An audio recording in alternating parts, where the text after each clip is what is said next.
Olá, eu sou a Fabiana e hoje eu vou ler para você o capítulo 18 do livro Sexo e Destino. Debaixo da agressão, Marina experimentou irreprimível mal-estar. Empalideceu. Sentia-se sufocar. Registrava todos os sintomas de quem recebera pancada forte no crânio. Jogou a cabeça para trás na poltrona, esforçando-se por esconder a indisposição, mas debalde, os Torres, pai e filho, perceberam-lhe a vertigem e acorreram pressurosos. Nemésio tomou a palavra, atribuindo o desmaio à fadiga de quem se movimentara durante a noite inteira, sem o mínimo descanso no decorrer do dia anterior, ao redor da dona da casa, cujo corpo se consumia com dolorosa lentidão, ao passo que Gilberto trazia água fresca antes de telefonar para o médico. No ambiente espiritual, o impacto não foi menos constrangedor. Neves fitou-me, irrequieto, como a rogar socorro para não explodir. Conhecia Moreira, de nossa primeira visita ao Flamengo. Entretanto, ignorava os acontecimentos que nos apoquentavam desde a antevéspera. Pelo olhar de censura que nos arremessou, concluí que julgava o aposento da filha invadido por malfeitores desencarnados, numa investida sem qualquer significação, incapaz de ajuizar quanto às causas que impeliam o ex-conselheiro de Cláudio aquele gesto de revolta, para o qual arrebanhara colegas infelizes, efetuando um ataque categorizado por ele à conta de empreitada punitiva e justiceira. Uma das senhoras desencarnadas, que aguardava o momento de acolher Beatriz, liberta, abordou-me pedindo providências. Moreira e os aderentes despejavam ditérios e obscenidades, injuriando a dignidade do recinto, depois de haverem burlado a vigilância mantida em torno da casa. Não formulava o pedido para que se articulasse a contenção deles, a propósito de preconceitos humanos. Aceitava os recém-chegados na posição de credores da maior comiseração. No entanto, a senhora Torres estava nas derradeiras orações, em vias de partir. Esmolava tranquilidade, silêncio. Em determinadas terapêuticas, não se pode restabelecer a normalidade orgânica senão removendo o centro de infecção. E ali, o pivô da desarmonia era Marina. Afastada a moça, retirar-se-iam com ela os agentes da desordem. Abeirei-me da menina carecedora de piedade. Supliquei-lhe saísse, fosse repousar, não teimasse ante a solicitação nossa em seu proveito. Ela obedeceu a contragosto. Pediu licença aos amigos, a fim de esperar o médico na dependência dos fundos, e acompanhei-a. O bando, porém, renteou comigo e Moreira interpelou-me. Queria saber de minha simpatia pela jovem que ele hostilizava. Indagava desabrido se eu não a conhecia suficientemente, se não lhe assistia às bacanais entre pai e filho, e por que me interessava de modo tão especial por aquela a que ele chamava bisca, bonita por fora e devassa por dentro. Ironizando-me a escassa inclinação à conversa, reportou-me com enérgicas rabecadas a dama que nos havia rogado a execução de medidas para afastá-lo do quarto, declarando que não era covarde para incomodar moribundos, e perguntou, insolente, por que razão as entidades veneráveis e amigas, que ele apelidava por aquelas mulheres, nos compeliam a retirá-lo, quando ali deixavam Marina respirar à vontade, acentuando que, por ser franco e áspero, não se considerava pior. Crivou-me de objurgações repassadas de fel, desafiando-me, por fim, a enunciar o meu ponto de vista, utilizando palavras que colocavam em jogo a confiança com que me honrava desde a véspera. Arrisquei-me a ponderar que Marina, apesar de tudo, era filha de Cláudio Nogueira e irmã de Marita, aos quais tributávamos ambos calorosa afeição. Qualquer fracasso em prejuízo dela seria desastre para eles. Não me cabia reprovar corrigendas capazes de lhe fortalecer a vigilância, com manifesta vantagem para ela. No entanto, por amizade aos Nogueiras, não concordaria em que fosse massacrada. Ele sorriu e obtemperou que as apreciações não eram de todo desprovidas de senso, prometendo que amainaria o esforço, mas não desistiria da correção. Despachou os cooperadores, recomendando aos 4 que lhe aguardassem as ordens no pátio lateral e acompanhou-nos, segurando-a descortês. Indiferente a qualquer ideia de companhia espiritual, Marina penetrou na câmara, encostou a porta e ajeitou-se no leito, cerrando os olhos. Relaxou-se. Aspirava a dormir, descansar, mas não conseguiu. Moreira, insensível, indicando o propósito de arrasar em mim qualquer simpatia pela contadora indefesa, participou-me que ia submetê-la a interrogatório em torno de Marita, para que eu lhe ouvisse o depoimento inarticulado e avaliasse o caso por mim mesmo. Suspirei pela obtenção de respostas que enobrecessem o inquérito mental em preparo. Contudo, minhas esperanças se desvaneceram no nascedouro.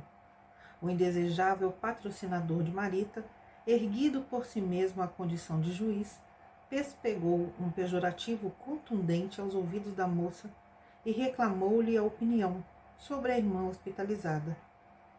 Que se manifestasse, que expusesse o seu ponto de vista quanto àquele suicídio comovedor.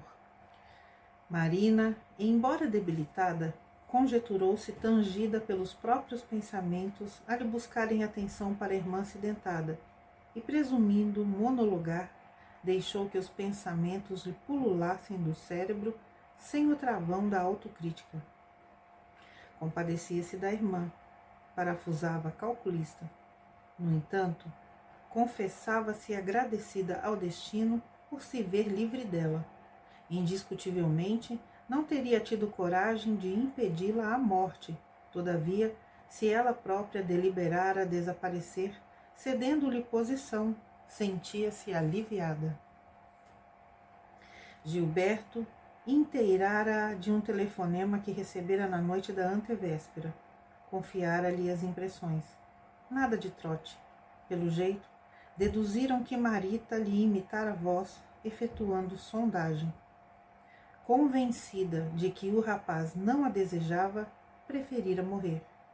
Gilberto fora claro, pelos tópicos da conversação pelo fio, dos quais lhe transmitira os mínimos pormenores, Marita investigara-lhe os sentimentos, no intuito de arrancar-lhe uma declaração indireta. Desiludida, optara pela renúncia. Em razão de tudo isso, não lhe cabia perder-se em divagações. Se o jovem Torres a amava, no mesmo grau de carinho com que se lhe entregara, e se a outra resolvera sumir, nenhum motivo para ralar-se.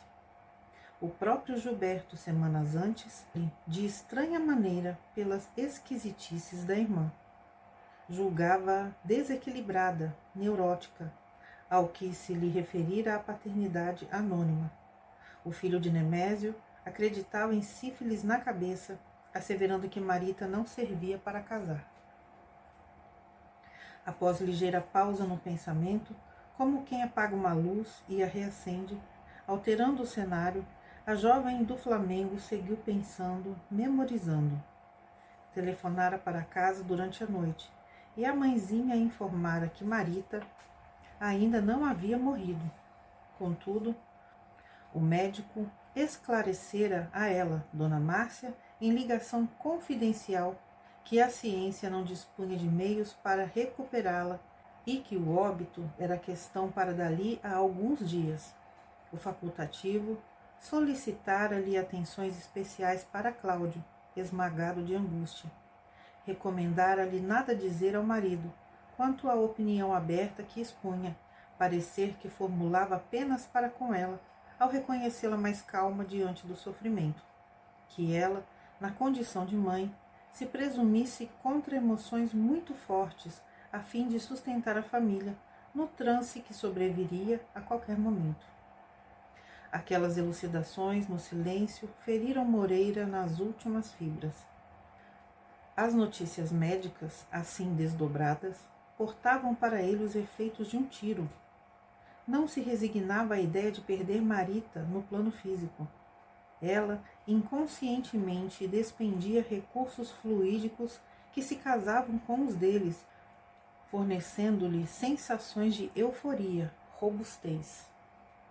Retirava dela os estimulantes mentais que lhe vigorizavam a masculinidade, tanto quanto se valia habitualmente de Cláudio para viver sobre a terra como qualquer ser humano.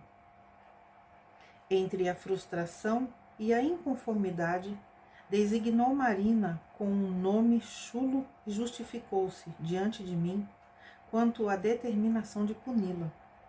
Infantilizado, colérico, bradou que nós ambos víamos juntos o regozijo com que cismava no infortúnio da outra, que eu não lhe podia negar a frieza de sentimentos, que a minha palavra apoiasse a dele em momento oportuno, que eu lhe servisse de testemunha. Marina, porém, continuava meditando, aclarando qual se aditasse espontaneamente, impressões marginais ao tema que Moreira lhe propusera. Amava a Gilberto, sim, apenas a ele. Descobriria recursos para desvencilhar-lhe de Torres, o pai. Quanto mais corria o tempo, com a maior segurança afiançava a si mesma pertencer ao rapaz. Anelava desposá-lo, ser-lhe a mulher em casa e mãe de seus filhos. No entanto, quando o esboço do lar futuro se lhe configurou na imaginação, o meu interlocutor arremeteu-se contra ela e bramiu. Nunca! Você nunca será feliz. Você matou a sua irmã. Assassina, assassina! Agredida, sem que me fosse permitido protegê-la, porquanto a minha interferência isolada se fazia desaconselhável a benefício dela mesma, a jovem experimentou-se invadida de estranho mal-estar. Aquelas incriminações percutiam-lhe fundo, qual se alguém lhe varasse o pensamento. Ofegou em desassossego.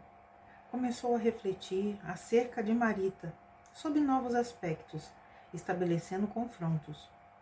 Debalde esgrimia a ideia, tentando impugnar o remorso que se lhe infiltrava na consciência, julgava contraditar-se, gemia em desconforto, ignorava-se em luta com uma inteligência que se lhe mantinha invisível a pedir-lhe contas do proceder. À medida, porém, que o adversário martelava as censuras, às quais aderia por saber-se culpada, passou a perder posição. Enevoava-se-lhe o raciocínio, mobilizou todas as energias para não desmaiar, temia a loucura. O contendor desafiara a fortaleza. Proclamando-lhe as brechas, a fortaleza resistiria, incólume, se fosse inteiriça. Entretanto, as brechas existiam e por elas o inimigo lançava petardos de maldição e sarcasmo, gerando a demência e invocando a morte. Em vão, diligenciei no silêncio, articulando agentes mentais de auxílio para que a vítima se libertasse. Contudo, a menina, bastante hábil para movimentar-se entre os homens, sem comprometer-se na superfície da circunstância, jazia desarmada de conhecimento enobrecedor com que se advertisse, recuando na trilha percorrida para adotar direção diferente. Marina, à mercê da força que lhe espatifava os recursos psíquicos, sentia-se derrotada. Da impassibilidade, ante o desastre ocorrido com a irmã, transferiu-se à opressão, ao temor. Ao toque do inquisidor que lhe vasculhava a cabeça, começou a imaginar que Marita, em verdade, não intentaria o suicídio se nela houvesse achado uma companheira honesta e piedosa. Rememorou a noite em que divisara Gilberto pela primeira vez. O jovem saía de um cinema em companhia da irmã, amparando-a contra a chuva. Tamanha doçura naqueles olhos, tão grande o carinho daqueles braços. Julgou encontrar Nemésio mais moço, comprometida com Torres, pai. Presumia enxergar no filho os atributos da juvenilidade que lhe faltavam. Capricho ou afeição, apaixonara-se pelo rapaz, cortejara-o abertamente, enlaçara-o com os dotes de inteligência, até acender-lhe na alma entusiasta o anseio de compartilhar-lhe sonhos e emoções. Convidara-o a entretenimentos, agarrara-lhe o coração, instalara nele a necessidade dela, tornara-o dependente, escravo. Manobrava-o inteiramente, o que a irmã, inexperiente e sincera, não se animara a fazer, conquanto lhes conhecesse, através dele próprio, o compromisso oculto. Ao sabê-lo aprisionado a outra, requintara-se, aliás, nos processos de sedução. Acariciava-o, impunha-se, manietava-o, à maneira da aranha entretecendo o fio veludoso para cativar o inseto que se dispõe a devorar. Perante o libelo do juiz inesperado, perguntava-se pela tranquilidade própria, examinando escrupulosamente as atitudes que assumira, verificava espantada que lesara a si mesma. O remorso figurou-se-lhe trado invisível a verrumar-lhe o crânio. Lágrimas abundantes lhe subiram do peito aos olhos, lembrando jogos de água que a broca somente consegue arrancar ao subsolo ao tatear lençóis mais fundos. O médico, assistido pessoalmente pelo dono da casa, apanhou-a em crise de pranto. Não obstante apreensivo, consolou-a, erguendo-lhe o ânimo. Falou em cansaço. Elogiou-lhe a pontualidade e o devotamento de enfermeira. Prescreveu-lhe tranquilizantes, que ela repousasse, que não desamparasse a si mesma. Marina, porém, não ignorava que a consciência se debatia em pânico, que era inútil qualquer tentame para alargar o foro íntimo. Quando o facultativo se despediu, retomou o choro convulsivo diante de Nemésio que, intimidado, trancou a porta e se abicou junto dela no intuito de confortá-la e confortar-se. Constrangido a facear com a cena de ternura, sem fundamentos de afeição recíproca, inquietei-me por Moreira, que zombeteava, lançando frases ultrajantes. Nemésio rogava a moça a tratar-se, refazer-se, tivesse paciência, que se regozijassem ambos. Nada além de mais alguns poucos dias e estaria em pessoa no Flamengo para os derradeiros arranjos do casamento. Contava com ela e queria fazê-la feliz. Encantado, beijava-lhe o rosto molhado, qual se aspirasse a sorver-lhe as lágrimas, enquanto que a jovem, francamente conturbada, lhe arremessava olhares de esguelha, entremeados de compaixão e repulsa. Convidei Moreira à retirada. Ele, porém, desapiedado, indagou se me falhava a coragem para conhecer Marina tanto quanto ele. E porque me inclinasse a defendê-la, acrescentou que não se achava ali na posição de carrasco. Escarninho, recomendou-me não acusá-lo, asseverando que detinha tanta culpa na indisposição da jovem quanto aquela que teria um bisturi na ablação de um tumor. Pedi-lhe, em consideração a Cláudio, nos auxiliasse a proteger-lhe a filha, menina recruta na guerra contra o mal, embora se acreditasse suficientemente sabida. Porque não nos conservamos à porta, resguardando-a. Um momento talvez chegasse em que passaríamos a rogar-lhe concurso, não obstante alegar que nunca se acomoda à alcovitice, que não tinha vocação para a capa de malfeitores, aqueceu e saímos. Do lado externo, porém, à vista de referir-me à hipnose no campo afetivo, expendendo considerações ao redor da paciência que nos toca exercer, junto de todas as pessoas em distúrbios do sexo. Ele riu-se abertamente e comentou, galhofeiro, que não me adiantava falar grego, diante das obscenidades que para ele possuíam nomes próprios, e advertiu-me que quando o pai se retirasse, viria o filho, e que eu perderia a graça e o latim de qualquer jeito. Efetivamente, quando o chefe da casa se retirou, o rapaz, cansado da vigília noturna, veio em nossa direção e entrou no quarto. O colega endereçou-me olhar significativo. Contudo, antes que se desregrasse na crítica, apareceu alguém com bastante simpatia e piedade para desfocar-nos a mente. Era o irmão Félix. Através da expressão, dava-me a perceber que se inteirara de todos os sucessos em curso. No entanto, abriu os braços para Moreira, a feição do pai que reencontra um filho. O amigo, que volvera ao desequilíbrio sentimental por sua vez, reconheceu-se invadido por eflúvios regenerativos e recordou, sensibilizado, o primeiro encontro em que o benfeitor lhe solicitara colaboração para Marita e enterneceu-se. Félix, sem um gesto que lhe exprobrasse a deserção, apelou para ele com absoluta confiança. Ah, meu amigo, nossa Marita! E ante as indagações do interlocutor, que o tratava de igual para igual, esclareceu que a menina piorara. Dores agudas lhe mortificavam o corpo, afligia-se fatigada, desde o momento em que ele, Moreira, se afastara. Tudo indicava que a pobrezinha entrara em regime de carência.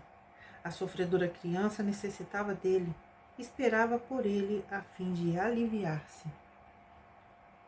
Ante as frases sinceras que o atingiam no fundo, o ex-assessor de Cláudio acudiu, incontinente, regressando em nossa companhia para o hospital, onde realmente a moça se estirava em situação lastimável. 4 horas haviam escoado, modificando-nos a tela de serviço. Averiguamos que o pedido de Félix não se alicerçava num artifício piedoso. Escorada por Telmo, que lhe insuflava energias, Marita não se assimilava à influência com tanta segurança. Sem qualquer propósito de censura, é lícito registrar que faltava entre eles aquela harmonia necessária às crenas das ondas da engrenagem determinada, num plano de sustentação. Telmo, rico de forças, apoiando-a, lembrava um sapato novo e precioso em pé doente. Cedendo o lugar ao recém-chegado que o rendeu, pronto. Verificou-se de imediato alguma desopressão. Marita ajustou-se mecanicamente aos cuidados que Moreira lhe oferecia. Ainda assim, a peritonite instalava-se dominante. Aumentara o mal-estar. A filha de Aracélia gemia sob a atenção atribulada de Cláudio, que a observava, azorragado de sofrimento íntimo. Entretanto, agora o ex-vampirizador do Flamengo encontrava enorme diferença. Acicatada pelos padecimentos físicos, Marita não dispunha de facilidades para pensar senão nas próprias dores, contundida, suarenta, amarfanhada. E o martírio corporal que lhe transfundia todos os impulsos, num gemido que não conseguia articular, provocava em Moreira unicamente simpatia e compaixão. Eita! Final do capítulo 18. Até o próximo vídeo. Tchau, tchau.